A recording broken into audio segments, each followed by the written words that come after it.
Next topic हमारा है simple pie chart. तो पाई चार्ट जो है वो एक तरह से ग्राफिकली मोड में रिप्रेजेंटेशन है डेटा को हम ग्राफिकली रिप्रेजेंट करते हैं सर्कल के रूप में। ठीक है, पाई चार्ट या सर्कल ग्राफ भी इससे बोलते हैं, पाई चार्ट भी हम इसको बोल सकते हैं। तो सर्कल के अंदर बनता है, तो सर्कल में हम बनाते हैं सेक्टर। तो सेक्टर के अकॉर्डिंग डेटा को रिप्रेजेंट करते हैं। तो सेक्टर क्या होता है, ये हमने 6th क्लास में या 7th क्लास में पढ़ा है। तो सेक्टर होता है जो एरिया आर्क के द्वारा और 2 रेडियस के द्वारा इनक्लोज हो। इनक्लोज मतलब जो उनके बीच का एरिया हो, आर्क और 2 रेडियस के बीच का, तो वो होता है सेक्टर। तो ये सेक्टर जो होता है वो सेंटर का एंगल से पता चलता है कि सेंटर का एंगल क्या है, उतना वो सेक्टर हो जाएगा।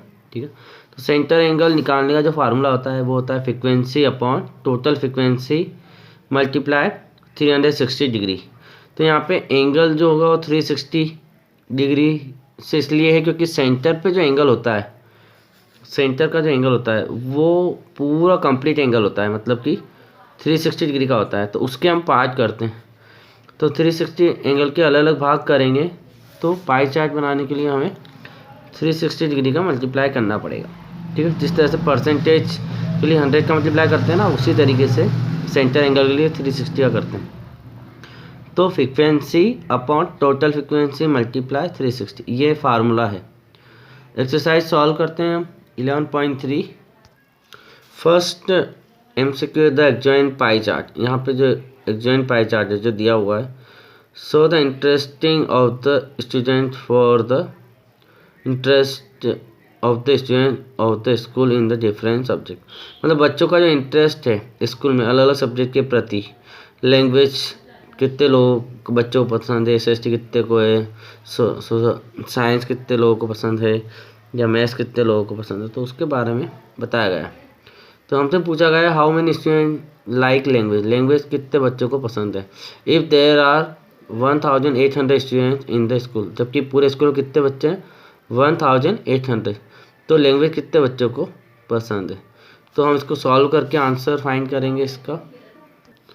तो यहाँ पर let the number of student like language को हमने क्या मान लिया x, क्योंकि हमें x मतलब लैंग्वेज के लिए पता करना है।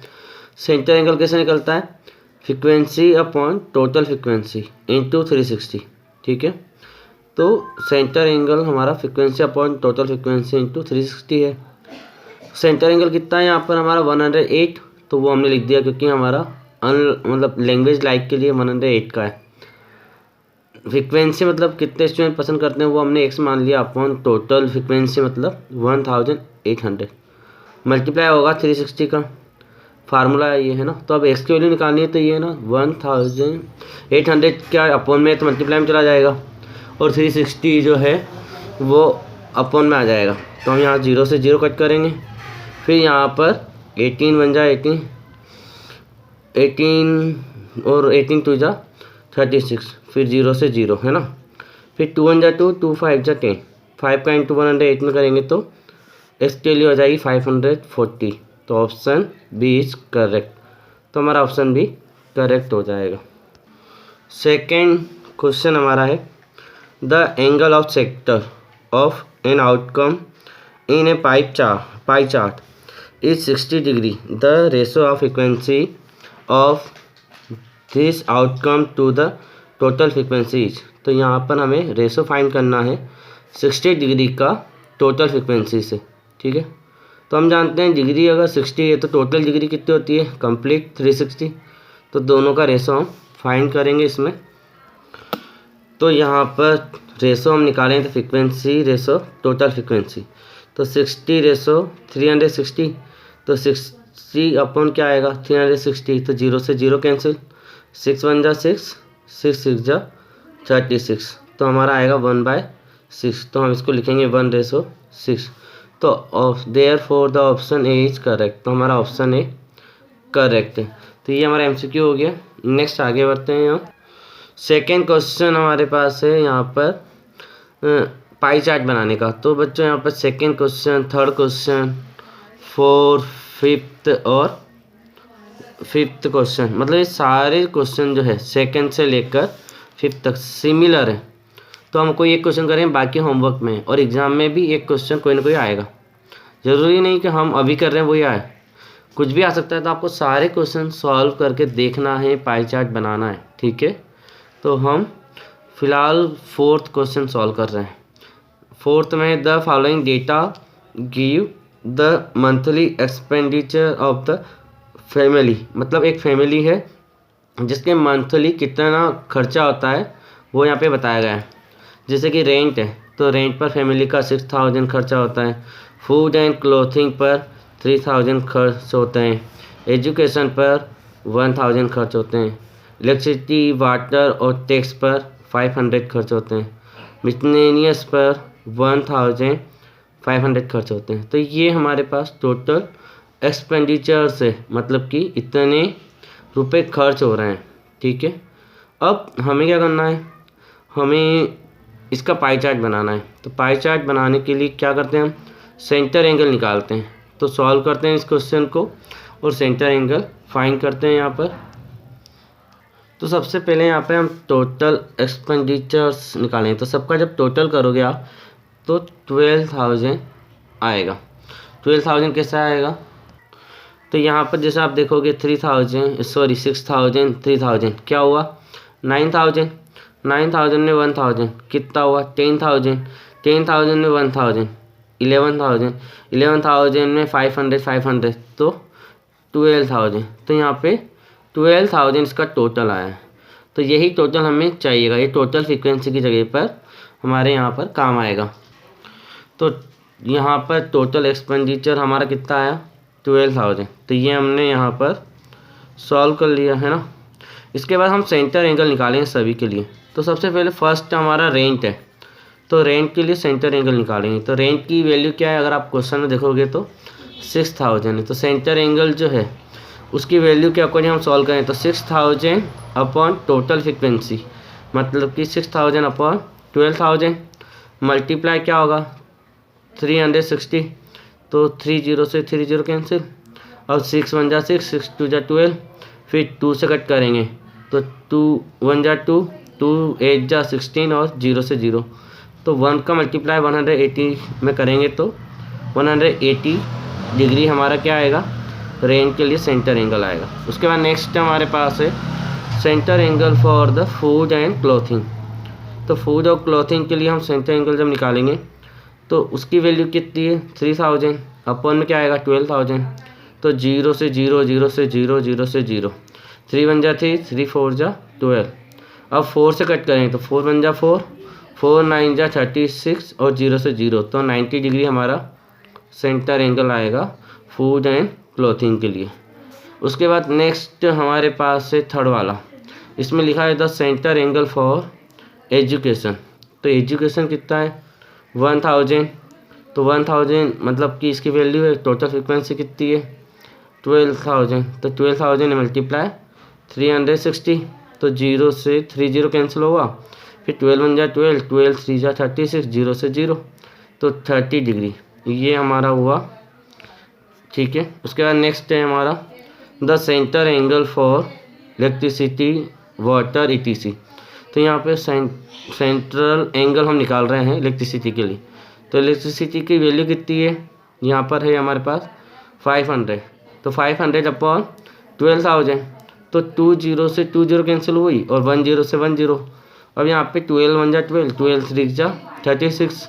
तो 3 का मल्टीप्लाई 5 से जब होगा तो 15 डिग्री ये हमारा फोर्थ का सेंटर एंगल आएगा।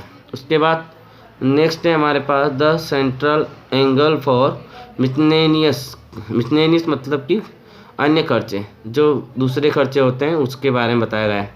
तो जैसे कि हमारे यहाँ पे क्या है 1,500 अपॉन 12,000 मल्टीप्लाई टोटल डिग्री कितनी है 360। तो 360 का मल्टीप्लाई करेंगे तो 0 से 0, 20 से 20, 12 1 जा 12, 12 3 जा 36।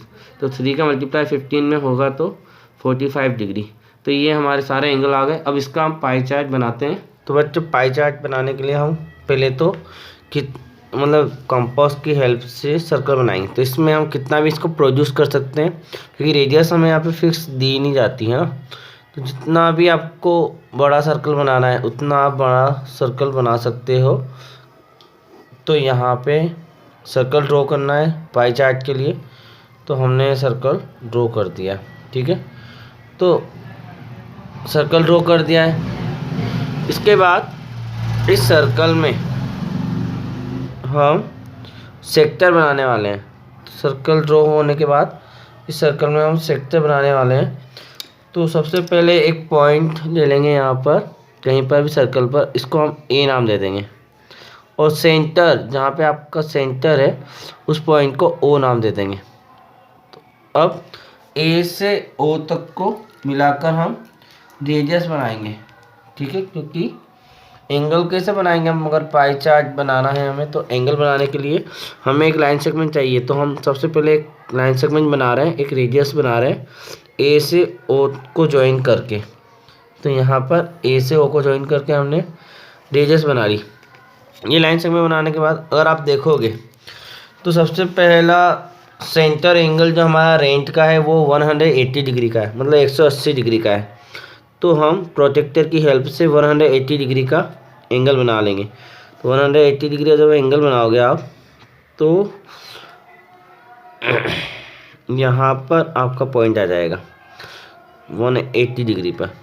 और 180 डिग्री मतलब एक स्ट्रेट लाइन आएगी, एक तरह से ये डायमीटर होगा। ठीक है, तो क्योंकि 180 डिग्री का जो एंगल होता है वो डायमीटर को शो करता है।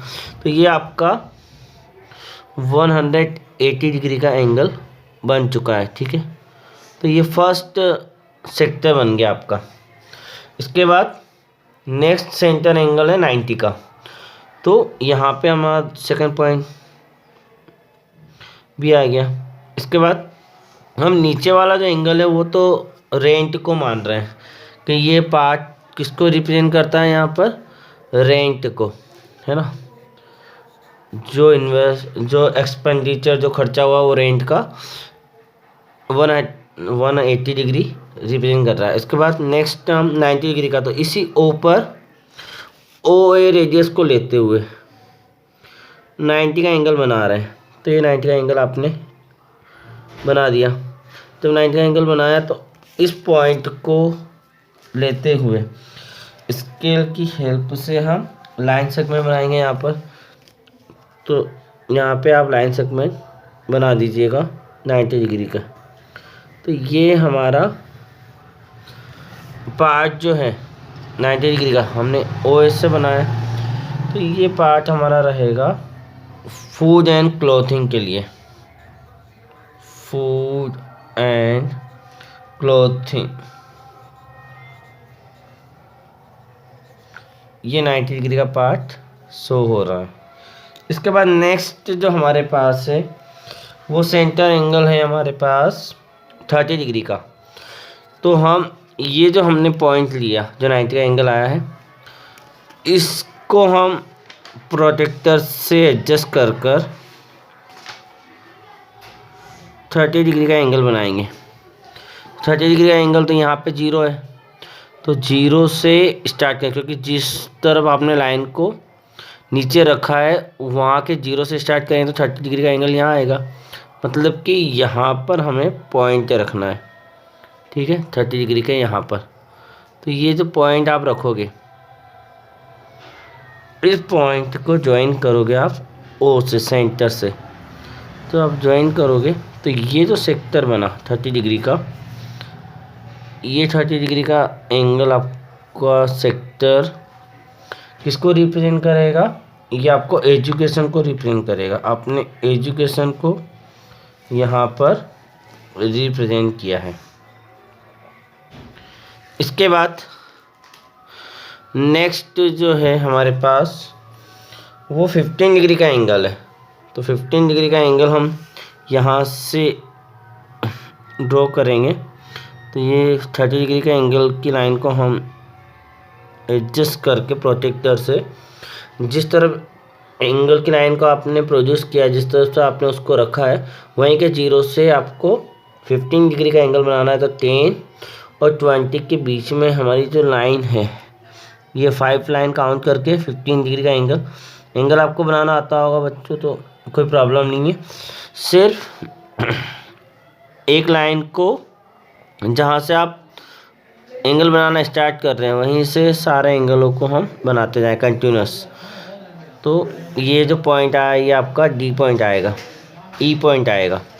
डी हम पहले दे चुके हैं तो ई पॉइंट आएगा। तो हमने सबसे पहले क्या किया, ओ ए बनाया, ओ ए से एंगल बनाया 180 डिग्री का। तो नीचे भी 180 रहेगा, ऊपर भी 180 रहेगा, तो हमने नीचे वाला पूरा रेंट मान लिया, है ना।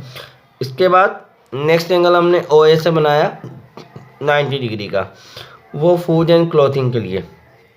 वो ओ सी लाइन सेगमेंट आया। फिर ओ सी लाइन सेगमेंट से हमने 30 डिग्री का एंगल बनाया एजुकेशन के लिए, वो ओ डी लाइन सेगमेंट आया। फिर ओ डी लाइन सेगमेंट से हमने 15 डिग्री का एंगल बनाया है, तो 15 डिग्री का एंगल ओ ई लाइन सेगमेंट आया। और ये 15 डिग्री का एंगल किसको रिप्रेजेंट कर रहा है, इलेक्ट्रिसिटी, वाटर वगैरह etc। तो हम यहाँ पे वाटर को रिप्रेजेंट कर देते हैं, ठीक है। तो ये वाटर को रिप्रेजेंट कर रहा है, पाई चार्ट का जो वाटर को रिप्रेजेंट करने वाला सेक्टर यहाँ पर है। अब ये इलेक्ट्रिसिटी वाटर के बिल के बाद मिसलेनियस बाकी जो बचे हुए खर्चे हैं वो 45 डिग्री का एंगल है। तो ये जो रिमेनिंग एंगल है ये हमारा कितने डिग्री का है, 45 डिग्री का एंगल है, ठीक है। तो अगर आप इस एंगल को मेजर भी करोगे तो ये 45 डिग्री का एंगल आ जाएगा। तो इस तरीके से हम सारे एंगल बना देंगे यहाँ पर, और हमारे कंप्लीट हो गया है ये पाई चार्ट। तो ये हमारा 45 डिग्री का एंगल बन चुका है। जो रिमेनिंग है ना ई से बी तक का गैपिंग, वो 45 डिग्री का एंगल रिप्रेजेंट कर रहा है। तो ये मिसलेनियस को शो कर रहा है।